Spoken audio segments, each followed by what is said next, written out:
Selamat siang Bu Mary, pada hari ini saya akan menjelaskan perancangan dari plan kontrol kecepatan motor BRAS DC menggunakan PID. Jadi pertama-tama saya akan membahas tentang perancangan motor driver.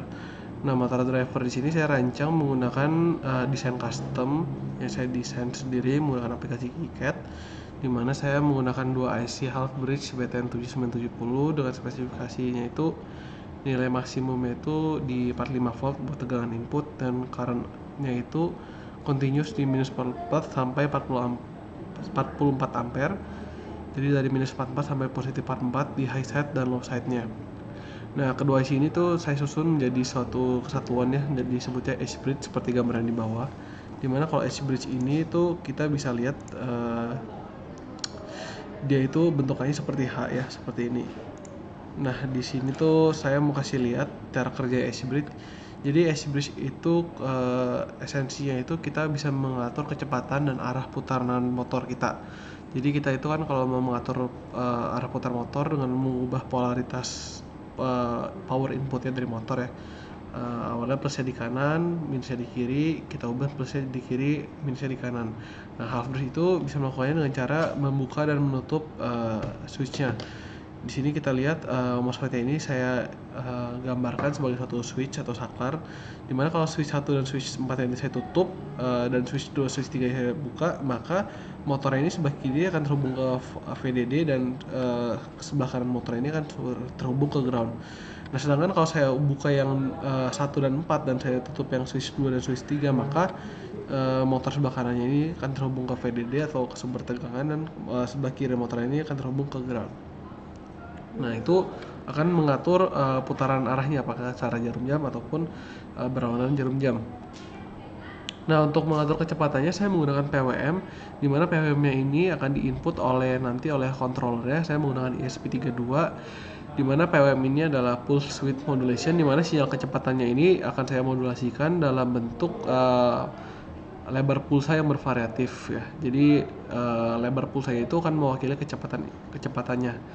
Nah, PWM ini tuh cara kerjanya dia itu dalam bentuk duty cycle, di mana dia akan membuka dan menutup dalam kecepatan yang sangat tinggi ya. Skalanya itu ribuan sampai puluhan ribu kilohertz. Jadi nanti itu motornya itu akan menerima tegangan proporsional dengan time on per satu periodenya dikalikan dengan tegangan inputnya. Jadi misalnya duty cycle-nya itu sekitar 50%, sedangkan tegangan inputnya 18 volt, berarti tegangan yang diterima motor itu sekitar 9 volt setengahnya gitu. Nah, perancangan motor driver sendiri ini saya menggunakan 3 buah buck boost converter berbasis XL6009 yang memiliki kapasitas output 15 ampere. Jadi buck boostnya ini sebenarnya satunya itu hanya memiliki kapasitas 5 ampere, tapi karena diparalelkan 3 buah, maka kapasitas output maksimumnya itu adalah 15 ampere. Nah, tegangan outputnya ini juga dikonfigurasikan dengan nilai 18 volt, di mana nilainya ini tuh dapat diubah dari nilai R1 dan R2 melalui persamaan di bawah. Kenapa saya pilih nilai 18 volt? Karena nilai 18 volt ini cukup tinggi untuk meningkatkan performa maksimum dari motor, akan tetapi dia tidak terlalu jauh dari nilai inputnya, di mana nilai inputnya itu adalah 12 volt. Jadi kalau kita kasih nilai outputnya terlalu tinggi, menyebabkan efisiensi dari buck boost ini menurun, seperti itu. Nah, buck boostnya ini juga digunakan selain untuk meningkatkan performa motor, juga untuk menstabilkan nilai tegangan input dari motor driver, karena kita tahu kalau kita pakai baterai seiring waktu tegangannya itu kan menurun. Nah, supaya tegangannya stabil, kita menggunakan buck boost, jadi itu bisa mengkompensasi penurunan tegangan gitu. Nah, ini adalah rancangannya yang saya buat. Di sini ada buck boost converter. Di sini nilai R1 R2-nya bisa diubah ya di sini. Saya mengikuti datasheet yang diberikan seperti ini. Nah, motor driver saya gunakan seperti ini, BTN7960 sesuai gambar di atas. Konektornya saya menggunakan JSDX H2,54. Ini adalah perancangan PCB-nya. Sebelah kiri adalah 3D modelnya, dan sebelah kanan itu adalah jalur dari PCB-nya yang kita bisa lihat di Gerber file-nya. Nah, controllernya saya menggunakan ESP32 berbasis ESP32. Kenapa ESP32? Karena ESP32 ini memiliki fitur Wi-Fi dan Bluetooth yang memungkinkan untuk mempermudah proses akuisisi data. Nah, selain itu apabila kita ingin menggunakan remote controller seperti remote PS3 atau PS4 yang berbasis Bluetooth, kita bisa menggunakannya secara langsung tanpa harus menggunakan modul tambahan karena dia itu menggunakan protokol Bluetooth dan ESP32 sudah punya native Bluetooth. Jadi nggak perlu menggunakan modul tambahan. Nah, controller yang saya gunakan ini saya tambahkan optocoupler untuk mengisolasi antara motor driver dan controllernya. Jadi si motor controller ini akan mengirimkan sinyal PWM melalui optocoupler eh, ke motor driver. Nah, dimana apabila terjadi kerusakan pada motor driver tidak akan merambat ke controllernya. Di sini juga kita harus memperhatikan switching frekuensi maksimum dari optocoupler yang kita gunakan karena kita tahu PWM itu bekerja di frekuensi yang cukup tinggi. Nah, untuk menambahkan keamanan di sini saya ada tambahin fuse. Fuse-nya ini juga bisa dicabut pasangnya, ada soketnya. Untuk sementara waktu saya pasangkan yang 3 ampere. Jadi fuse di sini itu dipasangkan seri kepada tegangan input dari baterai. Jadi apabila baterai ini rusak ataupun ada short itu fuse-nya ini akan mati terlebih dahulu gitu. Jadi tidak akan merusak si controllernya. Ini hanya untuk fitur safety saja sebenarnya. Nah, di controller ini juga saya ada menggunakan sebuah buck converter ya, bukan buck boost converter. Jadi buck converter ini hanya menurunkan tegangan. Jadi saya menggunakan XL4015, sebuah buck converter dengan maksimum arus yaitu 5 ampere, di mana digunakan untuk menurunkan tegangan baterai dari 3S yang sekitar 12,6 volt menjadi 3,3 volt. Nah, di sini juga controllernya saya menggunakan suatu konektor JST 2,54 yang berfungsi supaya kabel ini bisa dicabut pasang, sehingga apabila kita perlu mengganti drivernya atau mengganti controllernya, kita nggak perlu mensoldernya lagi gitu. Kita cukup pasang konektornya dan cabutnya secara cepat gitu. Ini adalah desain dari controller yang saya gunakan. Di sini ada 4015 buck converter untuk menurunkan tegangan. Sebelah kiri ada controllernya ESP32. Di bawah ini adalah optocoupler yang saya gunakan. Ini adalah fuse-nya.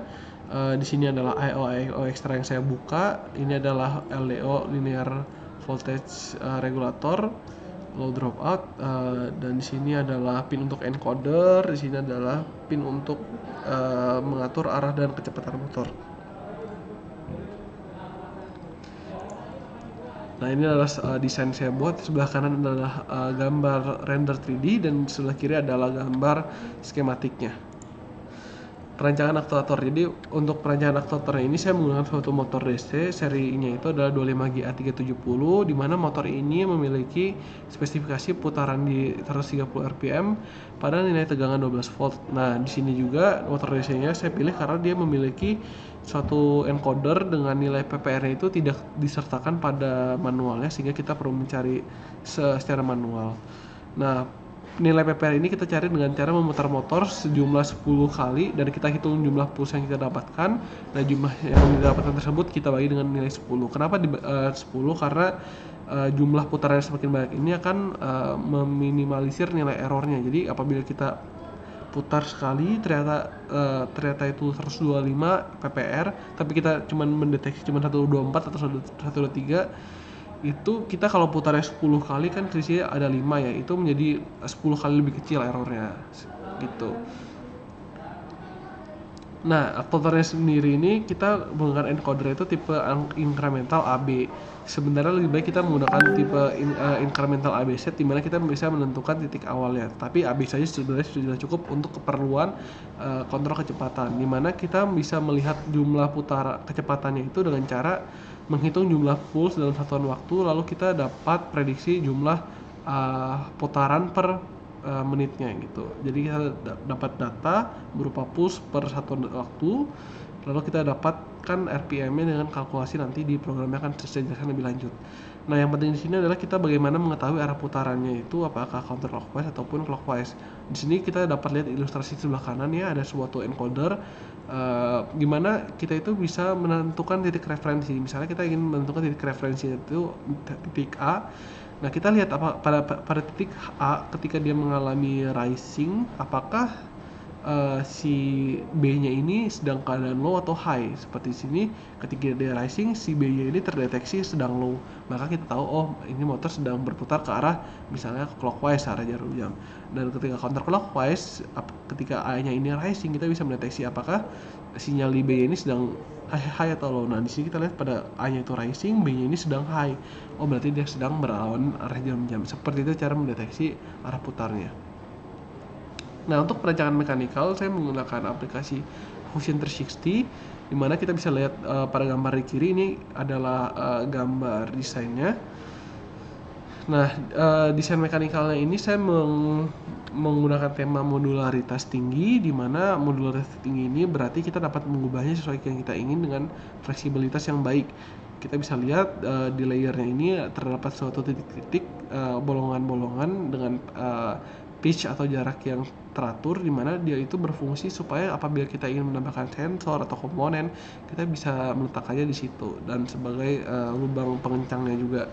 Nah, di sini juga saya menggunakan desain seperti burger yang di stack, ada layer 1, layer 2, dan ada 4 pilar pendukungnya di sini. 1 2 3 4 ya. Nah, di sini kenapa berbentuk lingkaran? Karena ketika kita memiliki robot berbentuk lingkaran, ketika dia berputar, maka radius maksimumnya itu sama gitu loh. Berbeda dengan bentuknya kotak. Nah, dengan bentuk yang lingkaran ini kita mendapatkan radius putarannya itu yang terjauh itu yang optimal gitu. Jadi ketika dia berada di daerah yang sempit, dia itu dapat bernavigasi dengan lebih baik. Nah, layer-layer ini juga kita sebenarnya bisa tambahkan apabila kita ingin menambahkan komponen lebih lanjut. Kita bisa tambahkan sampai layer 3, layer 4, itu bisa kita tambahkan dengan mudah dengan desain seperti ini. Selain itu saya juga menggunakan suatu caster wheel. Caster wheel itu seperti roda pendukung di bagian depan dan bagian belakang, karena rodanya ini saya tempatkan di tengah-tengah robot. Jadi supaya tidak jungkat-jungkit, kita menambahkan penahan di bagian depan dan bagian belakangnya, sehingga ketika robot bergerak, dia dapat bergerak dengan stabil. Nah untuk perencanaan perangkat lunak saya telah membuatnya dalam bentuk library. Saya menggunakan Arduino IDE di sini. Bahasa pemrograman yang saya gunakan adalah C++. Bisa dilihat di sini ya. Saya telah upload di GitHub yang saya gunakan. Ini adalah GitHub-nya. Di sini saya memberikan panduan bagaimana cara menggunakannya. Lalu untuk perangkat lunaknya juga saya desain menggunakan konsep OOP atau Object Oriented Programming, sehingga kita memudahkan apabila kita ingin menggunakan motor dalam jumlah yang banyak, dimana setiap motor ini akan diperlakukan sebagai suatu objek. Nah, kita bisa lihat di sini ini adalah konstruktor. Konstruktor itu adalah satu function yang dipanggil ketika kita menginisialisasikan suatu objek dalam kelas tersebut. Nah, di sini kita akan menginisialisasikan encoder untuk library encoder, menginisialisasikan fungsi dari pin, dan kita menyimpan lokasi pinnya itu dalam suatu private object. Di sini adalah fungsi untuk menggerakkan motor berdasarkan PWM-nya. Apabila PWM-nya di atas 0, kita akan menggerakkan motornya ke arah depan, dan apabila PWM-nya lebih kecil dari 0, kita akan menggerakkan motornya ke arah belakang, seperti itu. Ini adalah function untuk men-set PID. Jadi di sini kita bisa lihat KP sama KP-val, di mana KP-val ini adalah satu argumen input dengan default value itu 1,5. Default value itu apa? Jadi default value ini ketika kita men-set PID tapi kita tidak memasukkan angkanya, maka dia akan menggunakan default value-nya. Tapi apabila kita memasukkan angkanya, maka default value ini akan teroverride oleh value yang kita masukkan. Seperti itu. Nah, ini adalah kalkulasi PID-nya. Di sini saya mengkalkulasikan PID-nya ini seperti ini. Saya buka.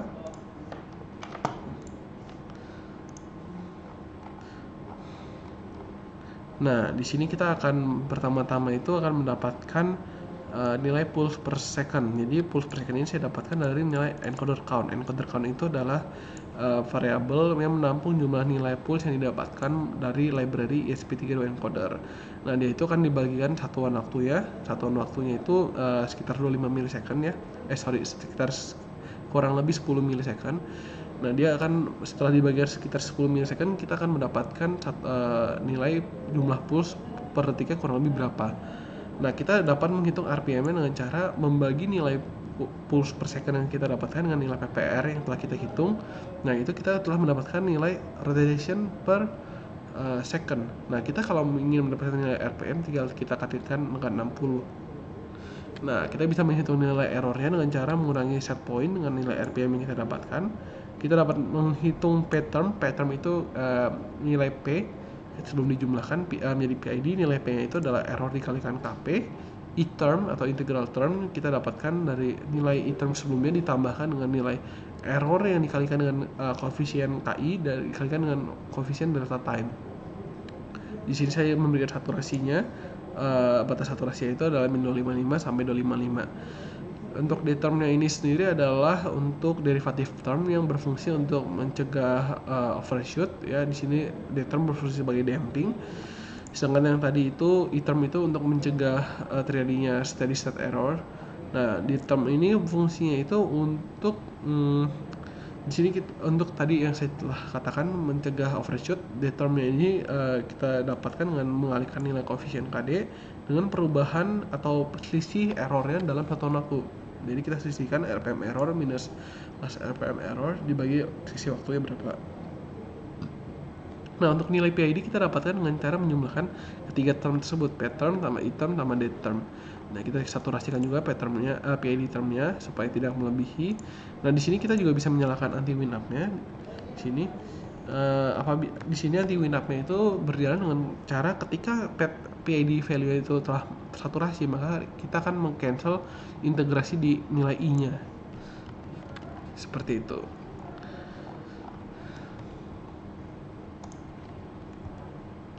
Selanjutnya, inisialisasinya saat penggunaan motornya, library-nya kita cukup mengincludekan library-nya. Lalu kita menginisialisasi objeknya. Di sini saya menggunakan objek M1 untuk motor 1, M2 untuk motor 2, serta lokasi pin-nya.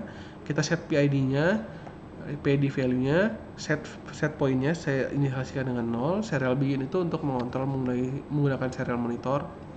Nah, M1 ini untuk calculate PID itu untuk menghitung nilai PID-nya berdasarkan nilai RPM-nya. M1 motor move, M1 get PID itu berarti kita menggerakkan motor 1 dengan kecepatan berupa nilai PID yang telah dihitung. Dan di sebelah kanan ini saya menambahkan satu baris kode untuk men-set output set point-nya berdasarkan serial monitor. Jadi kita bisa ganti-ganti berdasarkan serial monitor gitu. Sekian presentasi dari saya, terima kasih. Berikut ini adalah desain mekanikalnya. Seperti ini kita bisa lihat. Untuk programnya seperti ini, di motor control hanya ini adalah suatu header filenya. Ini adalah suatu file header juga untuk definisi lokasi pin. Dan untuk lokasi desainnya ini saya menggunakan KiCad seperti ini. Sekian presentasi dari saya, terima kasih.